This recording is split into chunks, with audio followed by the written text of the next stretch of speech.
Yippity skippity doo, it's time for the review. I'm gonna tell you what I liked, what I didn't like, and then I'm gonna give it a score. Maybe more. That's a lot of rhymes. So starting with what I didn't like. Okay, so we need to address the elephant in the room. Not Mammoth Mogul. We're talking about the shapeshifter known as Morpho, or Steve Eggman. So, Vector, Metal Sonic, and Shadow showed up in this episode. More or less, they showed up as a cameo. This episode, no wait, that's what I liked. It was a thing I liked and a thing I didn't like at the same time. Having those characters show up like that is a nice reference. It's a nice cameo. It's a way to get them in the episode to shut up people like me and everybody else who complains, why aren't the old characters showing up? Why aren't the old characters showing up? But having them tease like this is a little bit, and it's like, oh, no, you got it right there. You were so close. It's that feeling of like, no, there they are. And then it's like they're gone. So, Vector being acknowledged makes me think like the writers are aware. They're like, okay, listen, we can't fully do this idea. Maybe there's reasons. Maybe Sega has like a thing where, well, you can only do these amount of characters, or you can do this amount of characters, or you can do this character, you can't do this character in Boom. You know, we don't want to have them cross over too much, we don't want to confuse the fan base, we don't want them thinking Boom is part of the game canon, etc, etc. There could be a whole bunch of factors into it, or maybe the writers just don't want to have older characters taking up a lot of screen time because they really want to focus more on the Boom side of things. That being said, if that was the case, I really don't think they should have put Metal Sonic in the earlier Season 1 episode, or Shadow, if they really didn't want that kind of reaction, because when they do that, it does make a lot of people wonder, well, if that character showed up, maybe this character will show up. It starts raising expectations. Expectations they may or may not be able to do. Granted, if they could only really use, like, say, 2 characters, as Sega said, you can use 2 characters in Boom, but you can only use them once. Maybe have them cameo, but you can't have them star in an episode after that. Who knows? There could be all sorts of things we don't know. We're not the writers, so we can't really jump to assumptions, but it is still frustrating to see Vector like that. Like, I was like, oh! He actually had kind of a different design, too. I think he had a tattoo, a leather jacket on, and he still had that derpy look, though. He still was trying to find the computer room. To this day, like, finding the computer room took him to the Sonic Boomverse, if even for a second, by Morpho. That also raised more questions. This isn't so much what I didn't like, well, besides the whole Shadow, Metal Sonic, Vector cameo, which I liked and also didn't like at the same time. This makes me wonder, was Metal Sonic and Shadow showing up in the Sonic Boom earlier Season 1, was that Morpho? It had to have been them, right? Because Metal Sonic never talked, as far as I know. No, it never talked.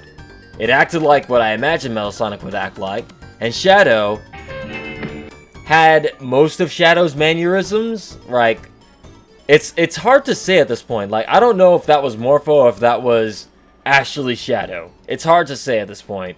I guess more Shadow, because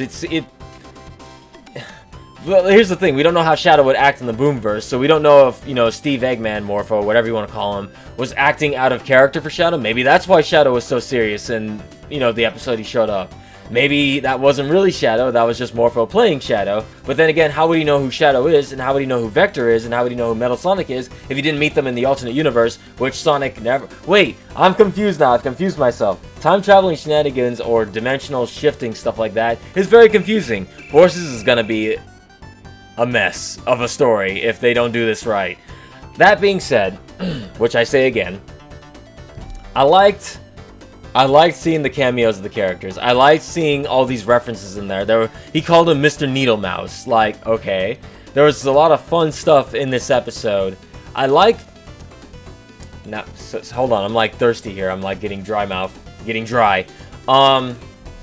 This is one of my favorite tropes when it's done correctly. I always like the what-if scenario, where a character, say a main protagonist, goes into a future in which they've never existed, or something never happened, like a big event never happened that made their world the way it is, and they go into another dimension and see what would have been if something didn't happen, if they didn't exist, if they didn't do something important, blah blah blah, and you see like all the familiar characters you're used to seeing, but they're not themselves. The things that happen that shape them to who they are didn't happen, so they're not themselves so much as they are. They look like who you know, they just don't act like it. Like, the sidekick is now working for the evil guy. It's an overplayed trope at this point, but I do like seeing it in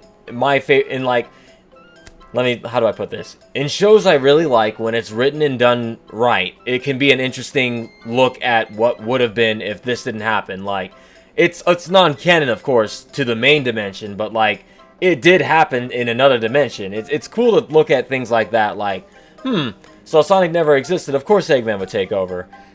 Tails would work for him, that would make the most sense, he's the smartest. Amy, what the heck was she doing? She just exists, I guess, without anybody. Knuckles being a meathead who works on these exercise products and stuff like that makes sense. Sticks that makes the most sense, would be the leader of the rebellion. Solid Sticks, as I call her. Yeah. It's just, I like stuff like that. We've seen it before in, like, the Ninja Turtles 2001 series. We saw it in Powerpuff Girls when they ran so fast and went into the future where him took over. That episode was kind of scary. There's been a whole bunch of shows that have done this idea, but I do like how they did it here. It was pretty well written, I'd say. That being said, there was also a side plot with Sonic Eggman and Steve Eggman trying to convince the villagers and everybody in it that Morpho was Sonic, but he was freaking it up really, really, really bad. Like, things such as not ordering a chili dog, yippity-skippity-doo, being thoughtful, which I guess is not Sonic's strong point. It's like, these are dead giveaways. These are things you should know at this point, Morpho. Shame on you. No, it was a fine little side story.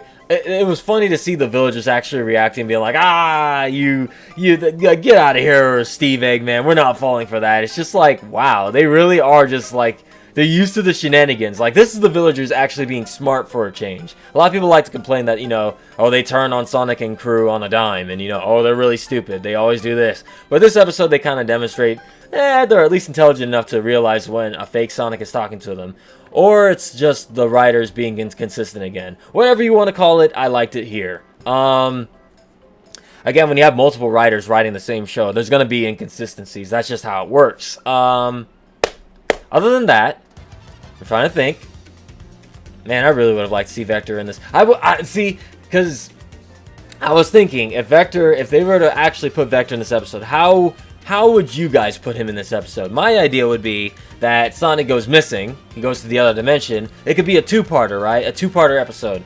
First part takes place in this dimension, the canon dimension of Sonic Boom, where they are like, oh, Sonic went missing. We can't find him. Quick, let's go to a detective agency and figure this out. And then they go into the detective building, and the chair slowly pivots around, and he's like, well, look who's here. I'm here to find the computer room. And it's like Vector joins the party, and it's like he's the detective that has to be tasked with finding Sonic, and he has to find, it's like him taking the Sonic crew around and looking for clues and stuff like that, and eventually figures out, wait a minute, he's in a different dimension. That voice is really hard to do. It starts to sound like a cracked out Telly from Sesame Street. What the hell is going on here?